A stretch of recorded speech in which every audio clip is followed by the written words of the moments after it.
La parole est à Marion Maréchal Le Pen pour 5 minutes. Merci Madame la Présidente, Monsieur le Ministre, chers collègues.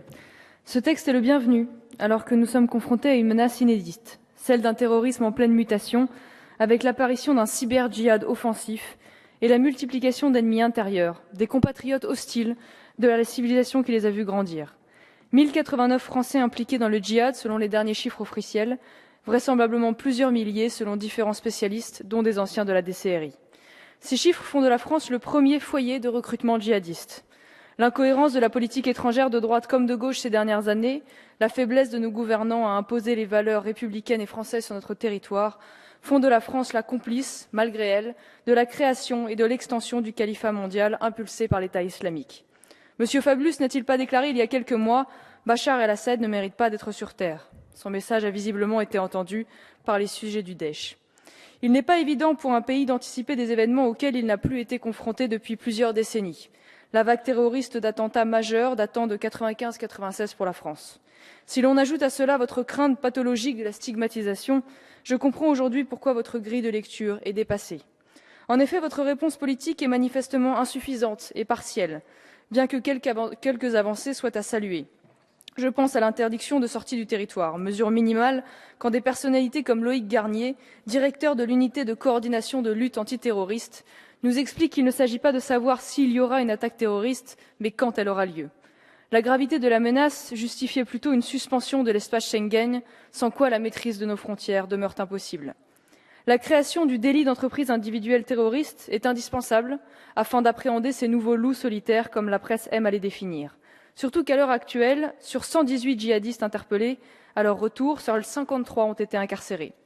Dommage que votre récente réforme pénale rende cette nouvelle sanction tout à fait inopérante. Vous prévoyez 3 ans d'emprisonnement pour l'individu qui aura violé une interdiction judiciaire de sortie du territoire en vue de faire le djihad. Or, la contrainte pénale applicable à ce type de délit réduit la sanction à une peine hors les murs et un accompagnement socio-éducatif. Pas de quoi faire trembler les apprentis barbares que vous essayez de neutraliser. Bien évidemment, une peine de prison ferme aurait été à la mesure de la gravité de ces actes. Encore faudrait-il endiguer efficacement le prosélytisme islamiste au sein des prisons françaises. Dans ces conditions, ces condamnés deviennent des bombes à retardement au sein de structures où 60% des détenus sont de confession ou de culture musulmane, selon le rapport du député Larrivé. Certes, l'administration pénitentiaire interdit les mouvements collectifs religieux, mais se contente de noter la radicalisation individuelle. Il faut mettre un terme à cette mixité carcérale en isolant les individus répertoriés comme radicaux islamistes. Sans parler du problème de sous-effectifs, il est grand temps de former le personnel pénitentiaire et les imams agréés à identifier ces comportements et à devenir de véritables acteurs du renseignement. L'interdiction imposée par l'UE d'opérer des fouilles systématiques à la sortie des parloirs facilite les trafics d'armes et de téléphones portables au sein des établissements. Lorsque l'on sait que la radicalisation s'opère principalement par Internet, il est urgent d'entraver cet accès que permettent des téléphones détenus illégalement. L'administration doit pouvoir accéder aux données numériques de ces téléphones et restreindre l'accès au réseau si nécessaire. En matière de prévention, la question des effectifs, une fois de plus, se pose.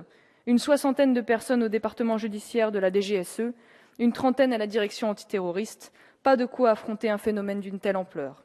Il serait temps de durcir la politique d'expulsion des imams prêchant l'islamisme radical, ainsi que le contrôle des financements de mosquées venues de l'étranger, dont on sait que beaucoup viennent de pays acoquinés avec les mouvements islamistes.